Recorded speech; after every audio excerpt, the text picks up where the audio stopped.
بسم اللہ الرحمن الرحیم۔ السلام علیکم ناظرین۔ آج دنیا کی تاریخ میں ایک اہم واقعہ رونما ہو چکا ہے۔ آج صبح 6 بجے کے قریب روس نے اپنے ہمسائے ملک یوکرائن پہ حملہ کر دیا ہے اور فضائی اور زمینی تمام فوجیں استعمال کی جا رہی ہیں۔ کروز میزائل، بیلسٹک میزائل استعمال ہو رہے ہیں اور صبح کے وقت 6 بجے کے قریب رشیا کے پریزیڈنٹ ولادیمیر پوٹن نے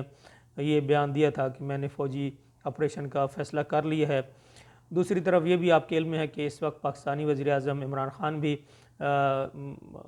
رشیا میں موجود ہیں، روس میں موجود ہیں، وہاں پہ ماسکو میں۔ تو یہ بھی ایک اہم کوئنسیڈنس ہے کہ جس وقت پاکستانی وزیر اعظم رشیا میں موجود تھے اس وقت ہی رشیا کے پریزیڈنٹ ولادیمیر پوٹن نے یوکرائن پہ حملے کا منصوبہ بنایا اور اسی وقت اس حملے کا حکم دیا ہے۔ اس وقت صورتحال یہ ہے کہ روسی فوج کے مطابق اس نے یوکرائن کے جو فضائی حملے تھے ان کو پسپا کر دیا ہے اور اس کی جو فضائی طاقت تھی اس کو ناک آؤٹ کر دی ہے۔ اسی طرح سے یوکرائن نے دوسری طرف یہ دعویٰ کیا ہے کہ اس نے 5 روسی طیارے اور ایک ہیلی کاپٹر مار گرایا ہے،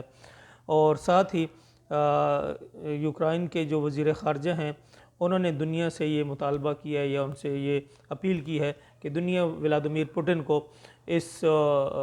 بھیانک حملے سے اور اس کروئلٹی سے، اس ظلم سے روک سکتی ہے، اور دنیا کو ولادیمیر پوٹن کو اس سے روکنا چاہیے۔ کہ کہتے ہیں کہ Putin has just launch a full scale invasion of Ukraine, peaceful Ukraine citizen are under strike, this was a war of aggression. Ukraine will defend itself and will win. The world can and must stop Putin.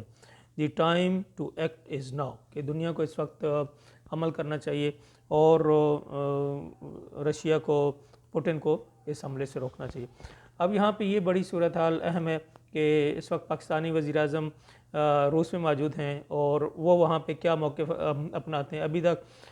Vladimir Putin اور عمران خان کی ملاقات کی خبر نہیں آئی، اور ملاقات کے بعد کیا سامنے آتا ہے، کیا وہاں پہ کوئی پریس کانفرنس ہوگی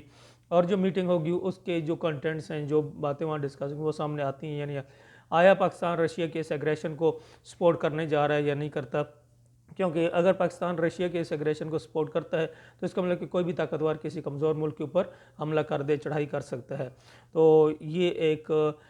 طاقتور کی کمزور کے خلاف حملے کو ایک لیگل سپورٹ یا اخلاقی سپورٹ کی صورتحال ہوگی۔ تو اس وقت پاکستان کو جو صورتحال ہے وہ پاکستان کو نیوٹرل ہی رہنا چاہیے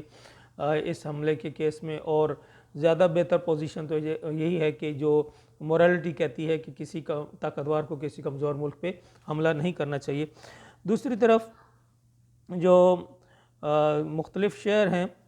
دونیسک وغیرہ، وہاں پہ دھماکوں کی مسلسل آوازیں آ رہی ہیں اور یہ بتایا جا رہا ہے کہ روسی افواج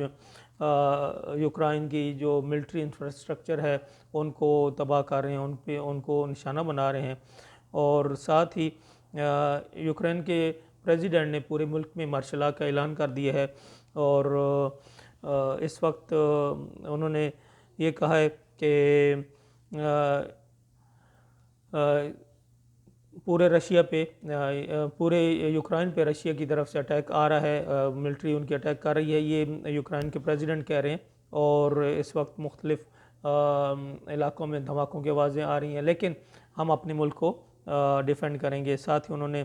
دنیا سے یہ اپیل کی ہے کہ وہ بھی اس پہ اپنا ری ایکشن شو کریں اور آگے بڑھیں اور روس کو اس حملے سے روکیں۔ دوسری طرف امریکہ کے پریزیڈنٹ جو بائیڈن نے کہا ہے کہ دنیا جو ہے وہ روس کو جواب دہ ٹھہرائے گی، اور امریکی صدر جو بائیڈن نے کہا کہ ان کی دعائیں ایسے وقت میں یوکرائن کے عوام کے ساتھ ہیں جب وہ روس کے فوجی دستوں کے بلا اشتعال اور بلا جواز حملے کا شکار ہے۔ انہوں نے کہا کہ صدر ولادیمیر پوٹن نے پہلے سے سوچی سمجھی جنگ کا انتخاب کیا ہے جو تباہ کن جانی نقصان اور انسانی مصائب کو دعوت دے گی۔ تو اسی کے ساتھ جو یوکرائن کے شہری تھے وہ کافی دنوں سے دباؤ کا شکار تھے، خوفزدہ تھے، اور مغربی ممالک کا کہنا ہے کہ روس نے آج کے آپریشن سے قبل اپنی بیلاروس کی اور اپنے زیر قبضہ کریمیا کی یوکرین کے ساتھ سرحدوں پر اور بحیرہ اسود میں جنگی جہازوں پر 1.5 لاکھ فوج کو جمع کیا ہے۔ تو تقریباً 1.5 سے 2 لاکھ فوجوں کے ساتھ ان کے ساتھ اٹیک کیا جا رہا ہے۔ پہلے ان کی دفاعی جو تنصیبات ہیں ان کو تباہ کیا جا رہا ہے، اور اس کے بعد یہ لگتا ہے کہ زمینی فوج کو یوکرائن کے اندر داخل کیا جائے گا۔ یوکرائن میں تقریباً 2 لاکھ فوجی اہلکار ہیں، جنہیں ریزرو اہلکاروں کے ساتھ 2.5 لاکھ تک بڑھایا جا سکتا ہے۔ اب صورتحال دیکھتے ہیں کہ یوکرائن کی اپنی فوج 2.5 لاکھ ہے، اور ماسکو کی مجموعی افواج بہت بڑی ہے، جو کہ تقریباً 10 لاکھ فعال ڈیوٹی اہلکاروں پر مشتمل ہے، اور حالیہ برسوں میں ان کو جدید اور از سر نو مسلح کیا گیا ہے۔ تاہم یوکرین کو نیٹو کے ارکان سے جدید ٹینک شکن ہتھیار اور کچھ ڈرونز ملنے اور مزید کبھی دعویٰ کیا گیا، کیونکہ اتحادی ممالک روس کے حملوں کو روکنے اور یا کم از کم اسے روس کے لیے بھاری ثابت کرنے کی کوشش کر رہے ہیں۔ حالیہ دنوں میں یوکرینی فورسز اور روس کے یافتہ علیحدگی پسندوں کے درمیان شیلنگ میں شدت آئی، اور گزشتہ روز بھی ایک یوکرینی فوجی مارا گیا تھا۔ تو اب یوکرین کی معاشی صورتحال اس ساری صورتحال میں کافی گر چکی ہے۔ روس کے برعکس یوکرین میں جنگ کے خطرے کے سبب معیشت تیزی سے زوال پذیر ہے،